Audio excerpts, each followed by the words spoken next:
I'm not as crazy about these. All right, so one thing that you and I have been going back and forth on this past week is what the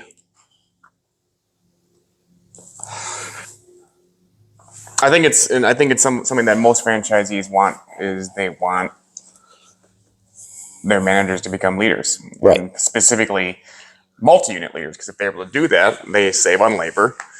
But then they also are empowering other individuals in those stores to see this person ascend, and they think, well, that could be me, and then that's only going to help with retention and going to do a lot of things for that person's business. And so let's just use you and me as an example to kick this thing off. So I guess I'll just let you tell the story. So go back to when you were considering me to take over more than one store, and your thought process and your fears behind that.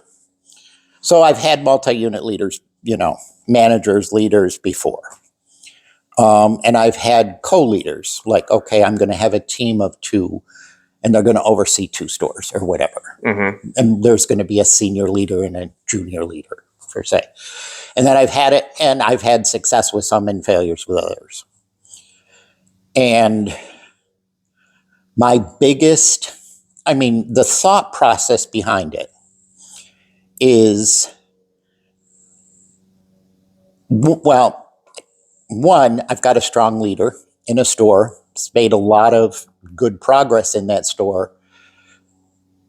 If I give him or her another store, am I going to lose that progress that they've already made in the first store? Mm-hmm. Other thought process, and the other thought process I have is, we didn't have a huge franchisee with lots of positions. So there was a ceiling that people would reach. Mm-hmm. And I have a great person. I don't want to lose that person because of the ceiling. Mm-hmm. And so can we do a multi-unit store then? Is that the next progression up? And do we have that available? So the biggest concern you have is, all right, how strong is the store that they have right now? How developed is their staff? Have they developed the staff strong enough that that store could operate with them being there less hours? Mm-hmm. So there's a lot of thought process in it. From the financial side of it, it's like, to have 2 managers at 2 different stores cost X. Mm-hmm. To have 1 manager at 2 different stores costs Y, but that 1 manager at 2 different stores actually does get a salary bump. Mm-hmm. So yeah, I'm saving money by just having 1 manager, saving money in benefits, saving money in payroll taxes, saving money in all of that kind of thing as well. But I'm also able to give that employee a raise. Yep. And the raise isn't necessarily going to be equal to 2 managers. Right. But it still is going to be maybe, 70% of 2 managers. Mm-hmm. So that 1 employee now gets a huge, in their mind, and it is huge, gets a huge salary bump. Yes. So, 1, can this person handle 2 stores? Mm-hmm. And there's a lot of thought that goes in that. And you can't, I think you can have some criteria, but it also depends on the individual. You must have been thinking about it for a while, because I think you first pitched me the idea in maybe January of 24, and it wasn't until the end of March.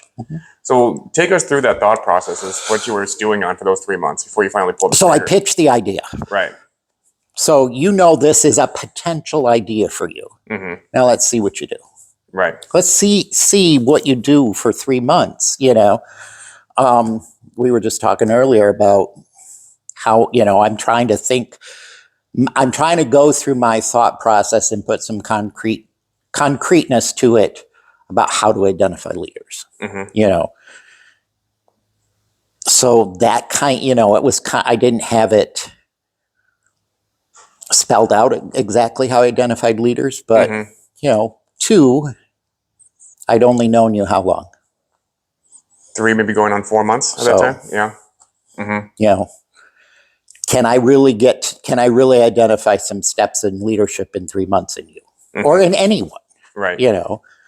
But I hate the carrot and, I hate dangling out false promises. So it is a true promise that this may be a possibility, but let's see, is he going to choke or not? So then how were you able to make the decision? Because I'll let you answer that first. Sure. You know that I have my thoughts on this, but I want. So numbers, great. You brought Jennison back to pre-COVID levels in sales. You were developing a strong team. Yeah. That store, that location could run without you. I mean, you were there because of productivity, labor, and all of that. Obviously, you have to be there. But could that store run without you? Yes. The challenge of the store that you were going to take over had a lot of challenges. So in my head, all right, he's going to have to divide his time probably 70-30 or 80-20. So can the store that you're leaving function with you only being there 20% of the time? Is the staff strong enough to function with you being there only 20% of the time? Yeah. Yes. He has developed that staff. He identified leaders. He identified people that even I didn't identify as leaders. Yeah. But it's not, for me and my thought process, those aren't overnight decisions. I'm going to give you some rope. Let's see if you hang yourself or not. Then you didn't hang yourself. Yeah, for me, it was just more so of a development process for everybody else and an empowering for everybody else. Because that's, to me, and that's what I tell my people at my store now that I oversee is like, guys, this is the game. When I move up, I bring people with me. That's the game. That's the game. It is. So, we talked about this a little bit before, but is he humble? And by that, if something messes up at the store, does he take responsibility? Or does he say, oh yeah, but it was Joe's fault? When there's something good at the store, does he say, yeah, look at me? Or does he say, look at my team? Does he have integrity? Does he do what he says he's going to do? Right. Does he have a vision? And the vision is, can he, see the potential in people? And does he have a vision for his work? Right. Does he have empathy? Does he just, oh, I'm sorry that happened to you? Or does he really feel for the person? If someone calls him, if an employee calls him or a fellow coworker calls him at midnight and says, my car broke down on the street, can you help me tow it? There's empathy. Right. And is he self-aware? Does he know his strengths? Does he know his weaknesses? Does he know what motivates him? Money is a motivator for people, but it's generally not the prime motivator. Right. Your prime motivator was coming to me and saying, I need more. I need to do more. Right. I need more. I need to have more value attached to me. David, I'm bored. Right. Yeah. Yeah, I wasn't going to say that, but yeah, Oh, yeah. exactly. Yeah. You know, David, I'm bored. Okay, he's bored. He's a good leader. He's done good things for the store. We don't want to lose him, and we're going to lose him if you keep him there. If we just keep plugging along. Yeah. So let's give him another challenge. Yeah, and I don't think this is how, when I'm looking for a manager or a leader, because obviously in the concept that I'm in now, Taco Bell is a little bit different than Subway. Subway doesn't have shift leads or managers. At least not in the same sense that they do at Taco Bell. No, not as some of the bigger QSR restaurants. Yeah. No, I mean the management structure isn't as well defined. Right. And so as I'm like, if I was in your shoes, and I'm always looking into the future now with where I'm at now, and it's, well, you talk about identifying leaders. Can a manager manage themselves? And I think a lot of the times in this industry, they can't. Right. That's why you see micromanagement happening from the top down, the powers that be. And you and I have talked about this offline. One of the biggest problems, I think, with most managers is that they're fat. Sure. They're fat in this industry, at least. And that shows me, not saying this is 100% true of it, but I've been around in the 2 years that I've seen this enough to know it's like, okay, well, if you can't have enough discipline to take care of yourself, then how are you ever going to take care of a store, of a staff, of developing things and things like that if you can't even develop yourself? But there's more to it than that, David. Because you talked about humility and having that as an integral part of a leader's makeup. And that's why I'm such an advocate of getting in shape physically. Because when you do things that are incredibly hard physically, it does keep you humble. Mm-hmm. It does keep you humble. And if you are able to do the terribly hard things physically, voluntarily, then having those crucial conversations with your crew members to hold them accountable to the things that you have tasked them with is way easier. But that's a big problem in the industry, is managers are really afraid of that confrontation, of sitting down and holding people accountable. And so then they stay managers, they stay doers, right? Rather than leaders, and leading people, empowering them to a unified vision, like you said there. And to me, that I know that I'm only maybe in an N of one, and I don't mean that in a conceited fashion. I'm just saying, like, from my outlay and going from my own personal firsthand experience, like the physical aspect of it, it's like you have got to do something incredibly difficult physically to yourself voluntarily on the daily and the weekly. I mean, there's a reason why I get up and I take a cold shower every single morning. I don't want to do it. I never look forward to doing it, but that's exactly why I do it, because I have overcome myself first thing in the morning, and then everything after that is easier. Right. And I'm contemplating now. It's because I'm kind of bored right now, and I'm contemplating. Well, I'm getting ready for track. The indoor season starts here, so I'll be running the 400, the 60, the 200, all that good stuff. But then just a month or two later, well, some of us who have been listening to this podcast know that I played professionally for the West Michigan Ironman, and then that season started up again. So now I'm just trying to figure out different physical outlays for myself to make myself more humble. And I guess I'm just always looking to, I need something to contend with. How can you, this is a question for you. Yeah. How can you, as a QSR manager, and I'm going to use the word manager because that's the industry standard, right? Yeah. Even though I have a little struggle with that term. How can you, as a QSR manager on your job, self-motivate yourself so that you don't have that bored feeling? Mm-hmm. How do you, as a QSR manager, self-motivate yourself so that you don't, like you just said, I'm bored, and we've had these conversations many times. But how do you coach a manager that comes to you? It's one of your managers that comes to you and says, Hunter, I'm bored. How do you coach them to self-motivate themselves out of that? So I haven't had that experience yet. Nobody has come to me and said that they're bored yet. Mhm. I haven't had that.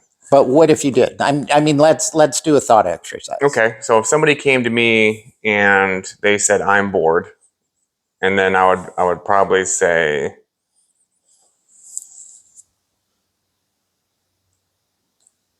what would you like to do?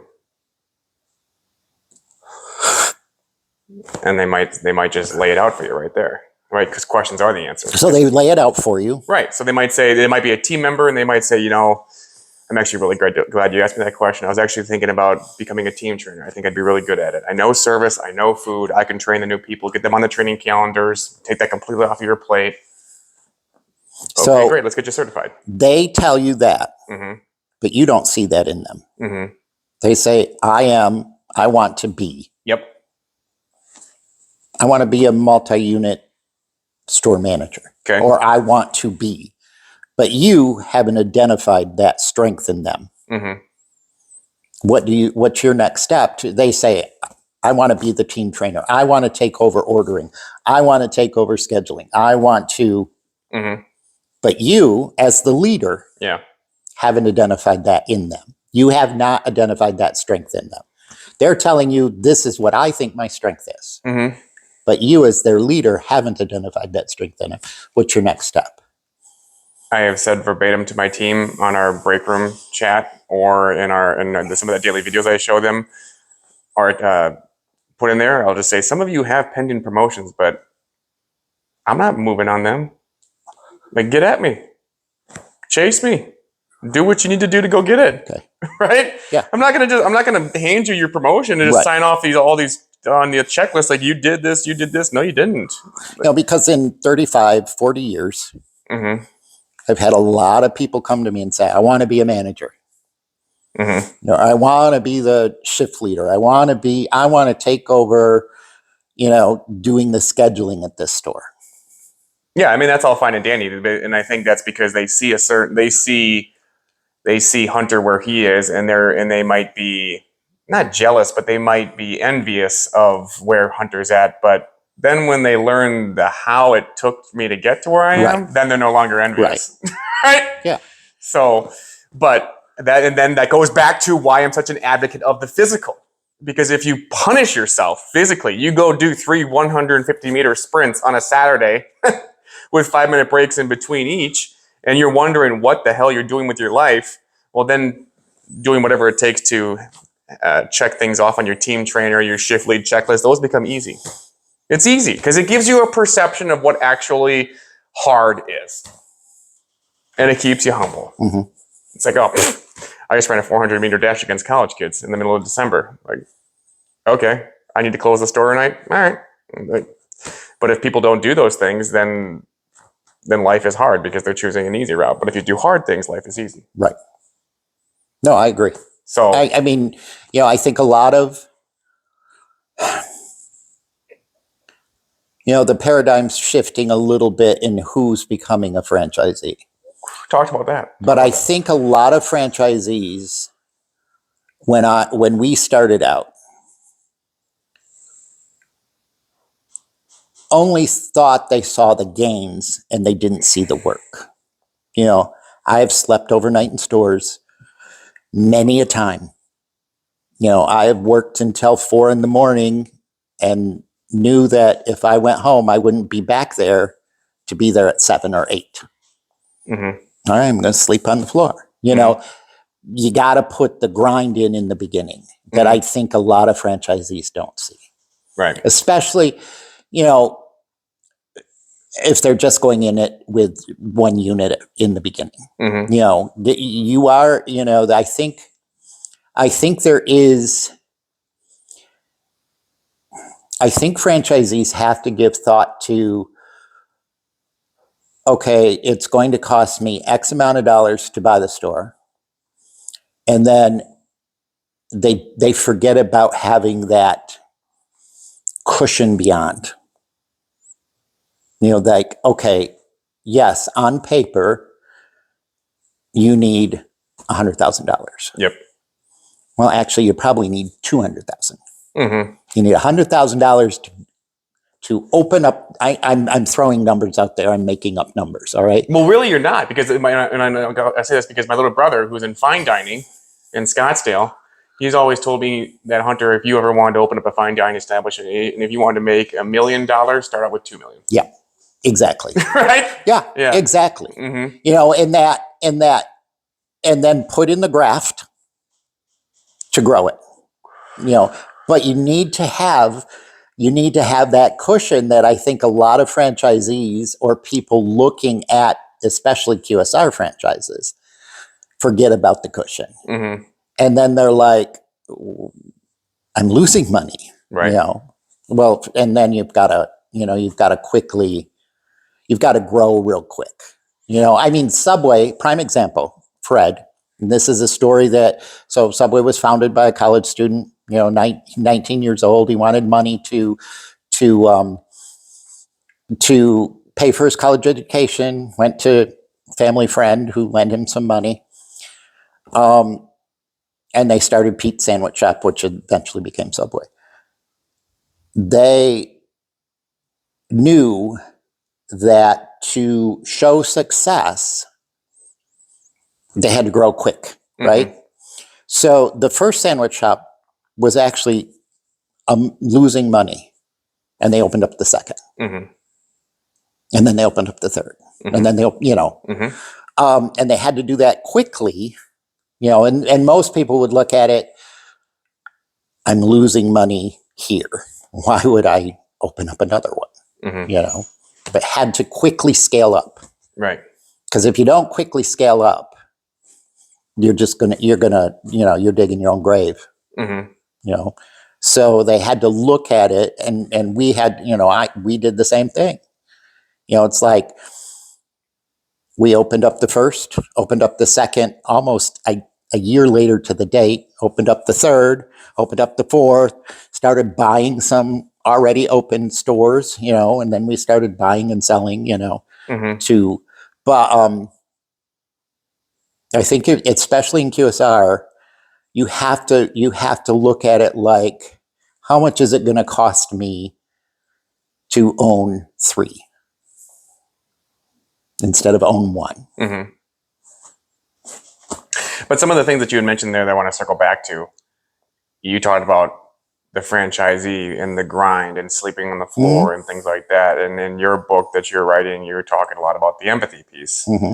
right? And I think that hard stuff that franchisees go through, they can then use as a bridge of empathy to their managers that they exactly identify that could be leaders and things like that. Because I think a lot of managers, at least some of the ones that I work with and have worked with, they get in their own way with these stupid stories of, yeah, well, Hunter, you've done all these hard things. You worked 90 hours a week at Subway and all other things, but you're not a single mother, or all of these things. And it's like, you're right. And I'm not. And I also don't care, because there have been countless individuals who have had worse circumstances than you and have achieved worldly success beyond your imagination. So the only differentiator between you and them is work. Yeah, I mean, I can empathize though with the single mother, and that's fine. You know, but it's like if you want to fight for your limitations, they are yours to keep. Right, but I'm gonna say to the person that comes to me that says, you don't understand, you're not a single mother. You know what? You're right. I'm not. I can't. That's something that I can't understand. But this is how I can empathize with that situation, and this is how we're going to get out of it. Mm-hmm. And I'm going to give you my advice. You can choose to take it or not. That's great. You know, I'm not going to force you to take the advice. Mm-hmm. But I can't empathize being a single mother. But here's a place where I can with you. Now let's work through it. Yes. You know, don't let that be your crutch. You know, I was a very young father, mm-hmm. and a very, very young husband. You know, I got married when I was 22. I was a father before I was 23. Yeah. And then I was a father again by the time I was 24. Mm-hmm. You know, and I was working 90 some hours a week. Mm-hmm. And So I can empathize with you being, being a family person, but still having to sacrifice. And so, but then the other part of it is just like, what else are you going to do? Right. What else are you going to do? But And besides, you're going to have a hell of a story to tell anyway. But you, as a single mother, you're not going to be a single mother your whole life, but you're imparting some knowledge to your kids. And you and I have talked about this a lot, about work ethic, and we've talked a lot about work ethic. I am showing my kids a work ethic. And when we can be together, we're really going to be together. Mm-hmm.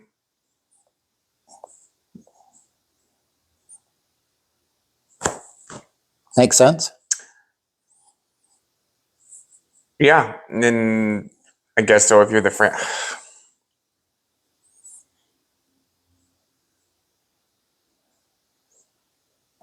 I know on my own case studies. That's why I don't see any other way. So so enlighten me, David. Who are some of the leaders some of the managers that you've worked with who became leaders that are nothing like me?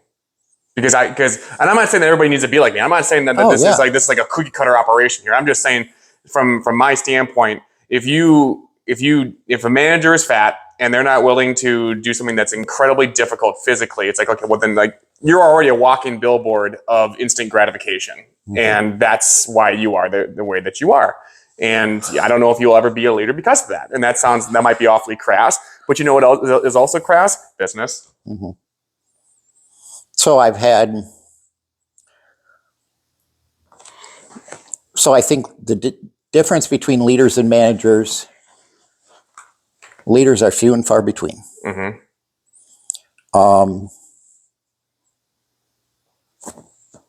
Great person who was a leader, who was, for all intents and purposes, a single mother. Mm-hmm. I mean, yes, she was married, but for all intents and purposes, yep. She was a single mother of. I'm going to switch that. I got another person in mind. Because if the person that you're talking about is the person I'm thinking of, that person did work out. So I have another person in mind. I have another person. Okay. Worked for me for 15 years or more, maybe longer than that. Her first 10 years was a crew chief. Mm-hmm. She just worked the crew. She had 6 children. She had 2, then she had 2 sets of twins. Mm-hmm. All of them she had while she was working for me. Mm-hmm. And she was a single mom. Got to a point, and that was what, at that time in her life, I mean, she was very self-aware. This is what I want at this time of my life. Mm-hmm. She was very humble. She had a lot of integrity. Mm-hmm. She had a vision. She had empathy.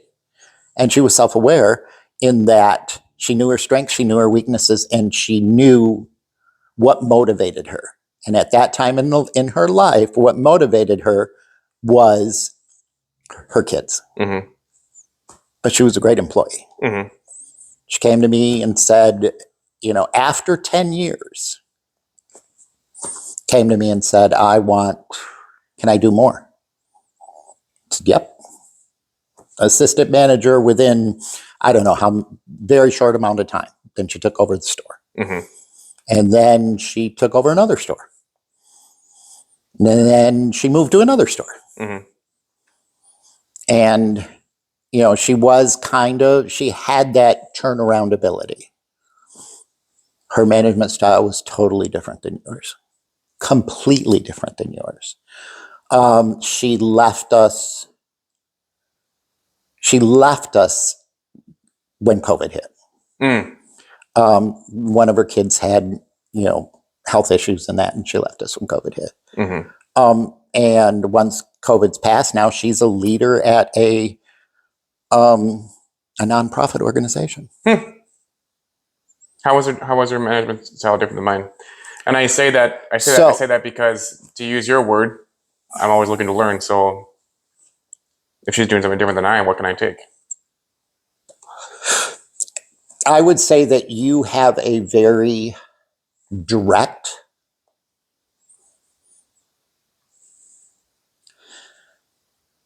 loud management style, Mm-hmm. which is great. Mm-hmm.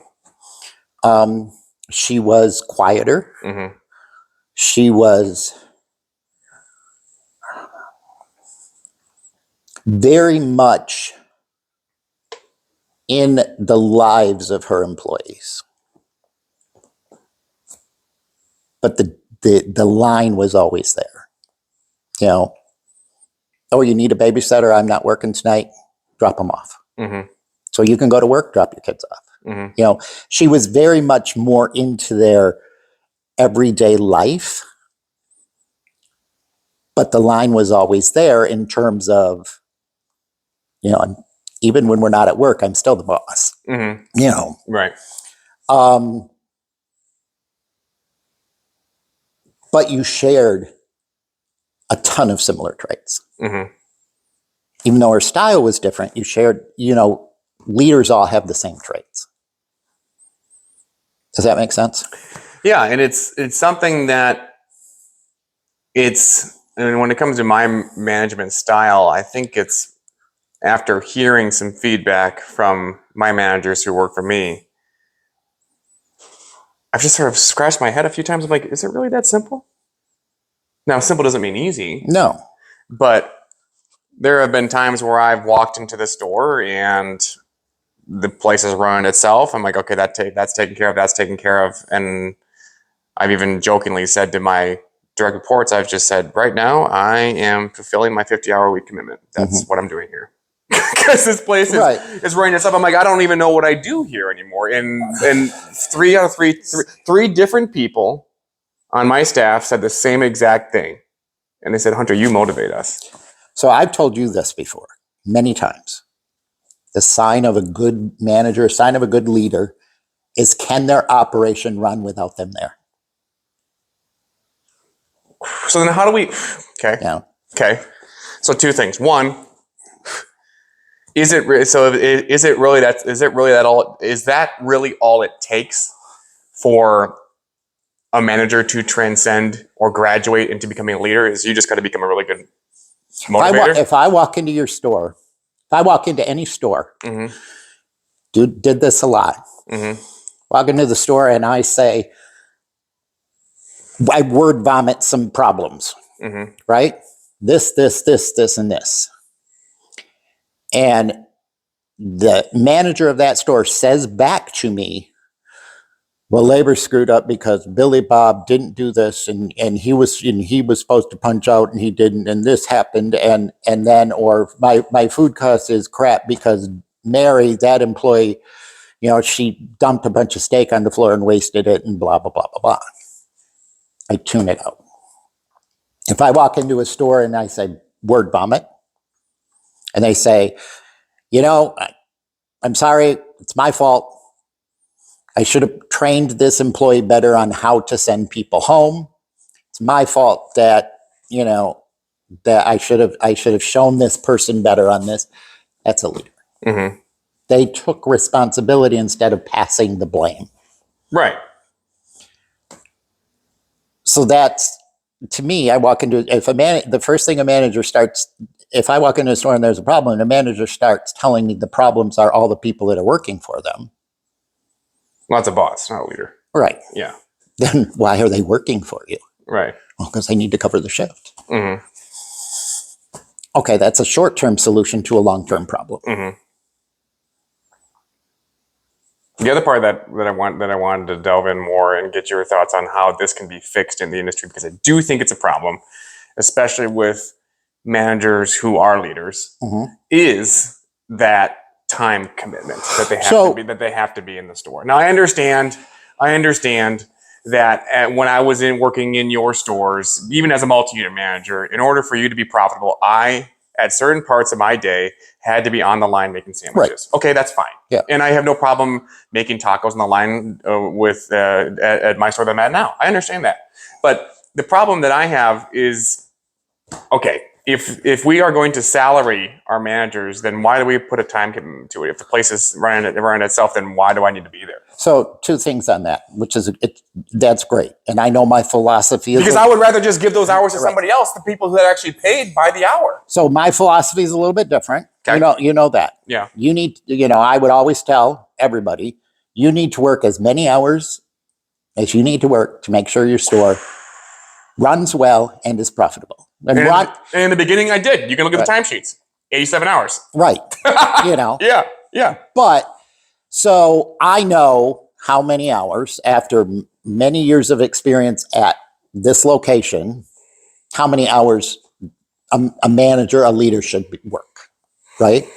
So if you start, they're only working 15 hours a week, 30 hours a week, 20 hours a week, your store's not part of a well-run store, is a profitable store. Mm-hmm. So if you're only putting in 15 hours a week, 20 hours a week because you got great people, that's fine. But it's not a well-run store because it's not profitable. Mm-hmm. So profit is part of a well-run store. Right. So I never put limits. There are days where you may have to work 80 hours a week, and there may be days where you only work, or weeks where you only work 30 hours a week. Mm-hmm. But if you're consistently working 30 hours a week, we're probably going to have a conversation. Right. We're also going to have a conversation if you're consistently working 60 hours a week. Mm-hmm. Because it's not a well-run store. Right.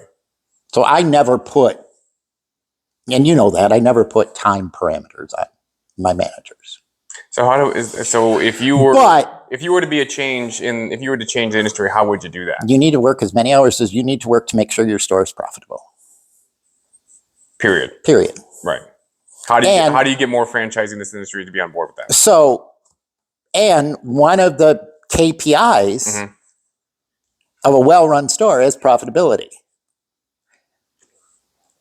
Yeah. So I'm going to say to you, you need to work as many hours as you need to work to make sure you have a well-run store. Mm-hmm.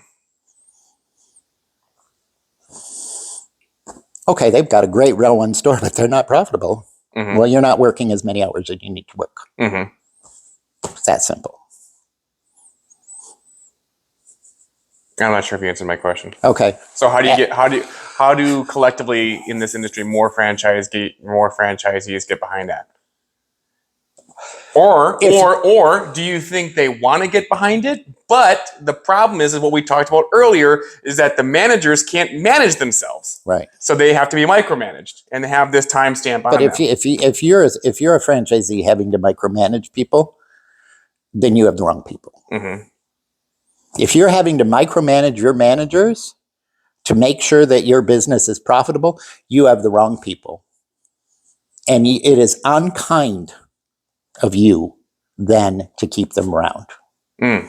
Hey, Hunter, you may not be in the right seat. Right. Hey, Hunter, you've got this strength, and this strength. And they may translate great in some other industry, but they're not translating well in the QSR industry. Mm-hmm. And it would be unkind of me to keep you here having to work X amount of hours, 80 hours a week, dealing with all the drama that you're telling me you're dealing with in the store. So let's think about something else. Mm-hmm. I didn't tell you you were a shitty manager. I didn't tell you you were a bad manager. You may be a great manager, In retail. in retail. Yeah. The QSR person is built differently. There's just so many layers to it, though, levels. I mean, maybe not layers, but I think there's also more obstacles to it. Because do you think that this is a hang up for most franchisees having that conversation? I think Because they want to preserve, they don't want their shitty turnover rates to get even shittier. So They don't want they their- keep bad people for too long just to make their retention rates Sure. look more appetizing. There's a- They're the play on words, Yeah. but for prospects and other businesses, should they look to acquire? Like, well, look at our retention rates and all these things, and Right. right? I think there's a little bit of that. But if you are a micromanager or you have to micromanage, your retention rate's going to suffer anyways. Mm-hmm. You know, so if you're just thinking about retention rates and you have a bad manager, your retention rate's going to suffer anyway because you're going to have turnover in all your staff. Now that was sort of a hypothetical. I don't know if that's the case or not. So but you've been in that Yeah. seat when you're looking to acquire more stores. So I think Do you think does that play into the let's say if you're talking to the corporate powers that be at a Domino's or a Pizza Hut or a Taco Bell, and you're looking to acquire more stores or a Subway, and they're like, well, what are corporates saying? Well, what is your turnover rates these days? Does that factor into you acquiring more stores? No. Okay. No. I mean, that's not a question that necessarily a franchisor would ask a franchisee. They're more concerned about, are they profitable? Yeah. That kind of thing.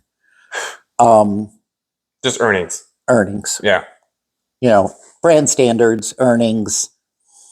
That's the biggie as a franchisor. Okay. And do you have the resources to buy another store? Mm-hmm. So as a franchisor, Mm-hmm. I probably would put more parameters. If you were If I was a franchisor, yeah. I would probably expand what I'm looking for from a franchisee wanting to buy into my brand. Mm-hmm. And I would add some of those esoteric kind of parameters, Mhm. which are somewhat hard to quantify. Yeah, they have the resources to buy the franchisee.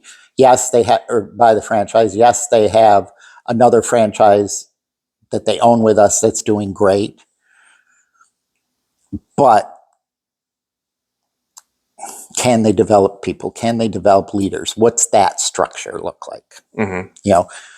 I think probably the best QSR in the industry in terms of really evaluating potential franchisees. Chick-fil-A. Chick-fil-A. Exactly. Why? Because it's not just about, do they have the money Mm-hmm. to build a building? Mm-hmm. And do they, do they meet all the quantifiable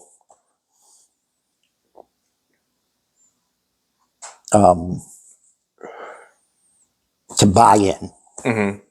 Oh yeah, they have a net worth of $1 million and they have this, and they have, of that $1 million, 25% is liquid and yada yada yada yada yada. Mm-hmm. Tick tick tick tick tick. Here you go. Right. And then within a year, that store is one of the worst stores we have. Mm-hmm. Well, why? It's because they didn't have the leadership side of it. They didn't have the people side of it. So what would you look for then, if we're scaling up now a little Mhm. bit, if you're a franchisor, what would you look at in a potential franchisee candidate to say, you know what, yep, we're going to pull the trigger with this guy. We're going to partner with him. He's a leader. He's going to be a good ambassador for our brand. So that's something I've been thinking about a lot. I'm still, I shared with you earlier, I've just started thinking about that. Yeah. And that are they humble? Whatever I look for in a leader for my store level, a franchisor should look for as a potential franchisee. I would agree with that. And they're hard to quantify. They're very esoteric, So what other areas in there? Especially the integrity piece. Yeah. Because that'll take time for you as a franchisor to assess and evaluate how high their due to say ratio is. Right. I mean, we're in West Michigan. Mm-hmm. Took a long time for Chick-fil-A to identify someone in West Michigan to start building Chick-fil-A's. I mean, I could remember 10, 15 years ago, and it's like, whoa, we need a Chick-fil-A, we need a Chick-fil-A, we need a Chick-fil-A. I never went through the process of seeing what was involved to become a franchisee. Mm-hmm. But I can remember talking about Chick-fil-A years and years ago. And they just started developing, 5 years, 7 years ago? Mm-hmm. But people with the resources to buy Chick-fil-A's and develop that had been looking at them and talking about them for a long time before the first Chick-fil-A opened up in West Michigan. Mm-hmm. So I don't know what Chick-fil-A's process is for identifying, but I know it's more than just, do they have the resources? Getting a little bit tangential now with this question. So how do you think they're going to fare, Chick-fil-A that is, with talk of Raising Cane's moving into town? Because Raising Cane's is not a franchise. So I just watched a YouTube video this morning with, what's his name? Dan? The owner of, Yeah. I don't know the owner's name, of Raising Cane's? Yeah. Yeah. And he was 22 years old when he started it at LSU, went to bank after bank after bank, and they all thought it was stupid, chicken fingers and crinkle fries, And, so, I mean, it took a long time, but I think... As an athlete, I love the concept because it's simple. They have Right. 5 items on the menu? Right. They got Texas toast, the crinkle fries, chicken strips, slaw, Yep. and a shake. And a shake. And if you want to make it a chicken sandwich, you and- put the chicken strip in between 2 pieces of Texas toast. Cane sauce. Cane sauce. Cane sauce is the big thing. So, Yeah. so half a dozen items? Yeah. It's just like working out. The best training programs are simple. You don't need a whole lot of movements. If you want to be a great athlete, sprint, squat, and push something and then push something. That's all you got to do. I mean, and so I love that they're having success for that reason. Oh, yeah. But- I think Chick-fil-A will be okay. Okay. To answer your question. I've been in the sub industry for a long time, and we've had competitors and not competitors, and there's a lot of sub shops. There's And Jersey Mike's, Potbellies, Firehouse. Firehouse, Blimpie's, Blimpies, Quiznos, Jimmy John's. Yeah, But Jimmy John's and Subway are now under the same umbrella. So, but kind of. there's a wall. Okay. There's a wall. Okay. Yeah. Yeah. There's the Subway people and the Jimmy John's people at that place don't talk. There's Right. a big wall. Okay. Yeah. Mm-hmm. I mean, so they do compete. Mm-hmm. So I think that Raising Cane's is very much in the quick QSR mindset. And that's great. I mean, What's a quick QSR mindset? A quick? quick. Yeah. What is that? I can go in, get my chicken fingers and my crinkle fries, boom, boom, boom. Yeah. And my shake and my Raising Cane sauce and my toast. Mm-hmm. It's quick, Mm-hmm. right? Which there is definitely a market for that. I think that Chick-fil-A is more, I mean, they're still under the QSR umbrella, but they're maybe a step above a QSR in terms of hospitality and dining in and all of that kind of So thing. you'd say they're more fast casual? Yeah. Yeah. Yeah. Mm-hmm. And so I think there's room in the market for both of them. I do. So then to wrap it up, we talked about a lot, but how do you identify a manager who's a leader? From my standpoint, can they manage themselves? And if the Self-aware. Are they self-aware? That's of my of my yeah, 5 things that I look at, I think that would fall under self-aware. okay, yeah, can they manage themselves? And then to take the word out of the horse's mouth for my own people, Are they a coach? Can they be a great motivator? Vision. Yeah, right. And I mean, that seems to be the like. I know. I typically like to do things in threes, but I don't know if there's a third when it comes to that. Can they manage themselves? Are they a great motivator? Are they humble? And by humble, I mean, do they take responsibility? Mm-hmm. Well, I would Do- lump it onto yeah. managing themselves. Do they have integrity? Yep. Do they have a vision? Mm-hmm. Can they identify leaders? Can they, a vision for their store? Mm-hmm. Do they have empathy? And do they have self-awareness? Right. And I think that, yeah, you simplified it into the three. I broke it out a little bit. But Yeah. it's the same. Right. Yeah. Yeah. I mean, if I guess to take that away, if you're listening to this and you're potentially identifying a potential manager for your store, are they humble? Do they have integrity? Do they have vision? Are they empathetic? Do they have self-awareness? And I think you can extrapolate that from also identifying a manager into a multi-unit leader. And then from your standpoint, given experience that I don't have, it also goes up to the franchisee level as well. Yeah. So there you have it. Bye, everybody. See ya. Oof. Did some yoga. Was that fun?